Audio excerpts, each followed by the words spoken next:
Hello beautiful people, you're welcome back to our channel. Following the case of Sylvester, the 12-year-old Dowen college student, it was reported that the Lagos State has ordered the indefinite closure of the college school, Dowen College.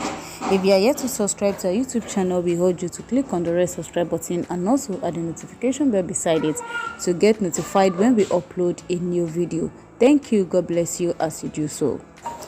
The Lagos State government on Friday has ordered the indefinite closure of Dowen College, Lekki, following the investigation into the death of Sylvester, a student of the school.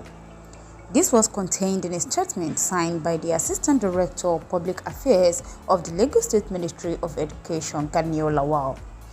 The statement read, "The Lagos State government has ordered the indefinite closure of Dowen College, Lekki, pending the outcome of an investigation into the death of Sylvester Jr., a student of the school." Commissioner for Education Mrs. Folashade Adefisayo announced the closure after a meeting with the school management and staff. The commissioner called for calm, saying no effort to be spared in getting into the root of the incident. The death of the 12-year-old student of the college, Oromoni Jr., has sparked various reactions from celebrities and Nigerians alike. And reports had emerged that Oromoni was bullied and beaten by fellow students. The supposed injuries from the beating led to his death. According to a Twitter user with the handle Perison Oromoni, who claimed to be the boy's cousin. However, in a statement on Wednesday, the school denied all allegations, stating that Oromoni was neither bullied nor beaten, but only complained of hip pain after playing football. The child's father, who bears the same name as the student, stated that contrary to what Dowen College has said in the statement, the family friend who they sent to pick Oromoni Jr. from the school described a totally different situation. The bereaved father stated that his son was bullied and beaten to stupor, as he said. The next day, we sent a family friend to help pick up our son since he was the only person in Lagos and take him to the hospital. When he got there, he panicked, pointing out that he doubts it's a football injury as the school claimed.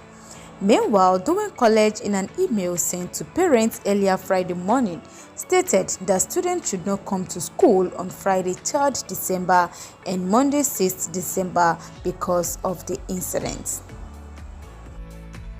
Mr. Sylvester Oromoni, the father of the 12-year-old student of Dowen College, Lagos, who died after allegedly being tortured by fellow students for refusing to join their cult group in school, has broken his silence. In an interview with the Cable, the distraught father, who was said to have betrayed his emotions while he spoke, said his family watched their last child die in their presence. He said the students, whose names his son mentioned before he died, were reported to the school authorities for bullying the last time, but that the alleged bullying continued afterwards. "My son suffered. His birthday is next tomorrow, December 4. I'll celebrate it. I'll have a cake baked. I'll cut it on his behalf." The boys they mentioned were also reported to the school last time when they bullied Junior and collected all his foodstuffs, clothes. "I have 2 daughters, one of whom earlier graduated. I had to remove the second after this incident." They asked this boy to describe the sister's privates, and this got to us. Mr. Oromoni said when the alleged bullying started the last time, the school authorities temporarily suspended the boys involved after his elder son took it up and reported the matter. He said his deceased son was also switched to a new hostel, but the bullying and intimidation continued into the new term. They put fear in him so much so that when you ask him, he might keep to himself and say, "They will kill me." This way, we didn't know what to do. I considered removing him, but we considered since his sister were still in the school. The new incident came to my knowledge on November 21st after the school called my wife to notify us that our son was in the school clinic, injured. My senior son, who was to make a London trip, came to us came to see us in Warri. The next day, we sent a family friend to help pick up our son since he was the only person in Lagos and take him to the hospital. When he got there, he panicked, pointing out that he doubts if it's football injury as the school claimed. He said the boy couldn't stand because his waist was bent and swollen along with one side of his belly. His mouth was black. I asked, "Is this really a football injury?" He was taken to my house in Lagos but couldn't sleep at night. I asked my eldest to fly to Lagos on November 24 while I took a trip to Asaba from where I would also make for Lagos. On getting there, he screamed, "This is beyond football injury. Come to Lagos now," he told me over the phone, he said. Mr. Oromoni mentioned that the family flew the deceased to Warri where blood tests and an x-ray were conducted.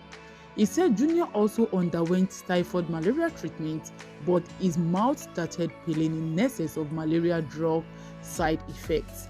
The father said his son only managed to sleep 1 hour when sedated and would wake up screaming in pain. He added it was on November 29 when he was away for a government function that his son was able to disclose what happened to him. Mr. Oromoni said Junior, before his death, revealed he neither played ball nor tripped as claimed by the school authorities in a statement released.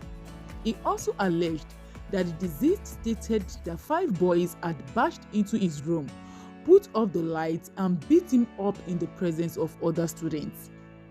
Junior said, "Mommy, I didn't play ball. I didn't fall. He jumped off his hostel bed. They kicked him, mashed his waist. Other students ran off. They threatened to kill them if they spoke a word to the school staff. They warned Junior to say he sustained injuries while playing ball. They threatened him. If you ask the roommates, they will all lie. They mashed his ribs and waist. All the pain for a 12-year-old, he said, trailing off into a soft sob over the phone.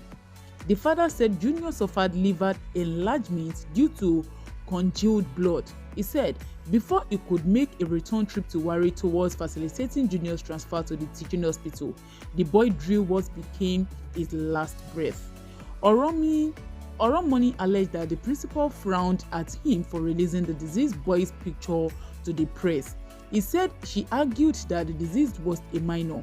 He also said he looked forward to an autopsy, arguing that Dowen should be more concerned about going after the boys Junior had named as his assailant before death.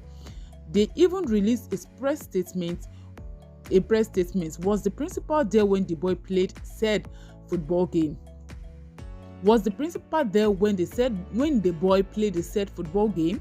Can they identify who he played with? Where was the housemaster when he was playing it? The woman too is confused. Clearly, she's trying to protect the school's image, but a mother of children wants to hide the truth, the father said. It was also claimed that the deceased was fed a liquid substance described as a chemical for refusing to join their group. He mentioned that the police have been petitioned and an investigation into the unfortunate incident is going. He added that some of the parents of the accused students are making plans to fly abroad. I won't reveal the steps we've taken to seek justice. The parents of the boys are wealthy. They withdrew them. The school called the parents to pick their words, interviewed them. Some of the parents are planning to fly the children out of the country. How can Dowen allow those boys to leave the school without informing the police? The boys are 5 in number, 4 are in SS2, while 1 is in SS1. When the result comes, Nigerians will know the truth, the father said. The State Police Command is yet to comment on this development. Meanwhile, the academic activities in the school have been suspended for 2 days.